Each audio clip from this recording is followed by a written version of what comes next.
Norochcholai police நிலைய பொறுப்பதிகாரி போதைப்பொருள் கடத்தல்காரர்களுடன் தொடர்புகளை வைத்திருந்ததாக கூறப்படும் குற்றச்சாட்டுகள் தொடர்பாக விசாரணைகள் ஆரம்பிக்கப்பட்டுள்ளன.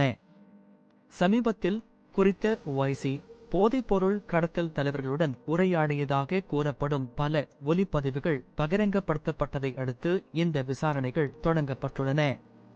இந்த வாரம் பாராளுமன்றத்தில் உரையாற்றிய பாதுகாப்பு இராஜாங்க அமைச்சர் அருண ஜெயசேகர இவ்விடயம் குறித்து முழுமையான விசாரணை நடத்தப்படும் என்றும் அதன் பின்னர் தேவையான நடவடிக்கைகள் எடுக்கப்படும் என்றும் உறுதிப்படுத்தினார். போலீஸ் திணைக்களத்தின் நடவடிக்கை தொடர்பில் சமீபத்தில் ஊடகங்களிடம் பேசிய போலீஸ் பேச்சாளர் சிரேஷ்ட போலீஸ் அத்தியட்சகர் எஃப்யூ வூட்லர் இவ்விடயம் குறித்து போலீஸ் மா அதிபருக்கு அறிவிக்கப்பட்டுள்ளதாக தெரிவித்தார்.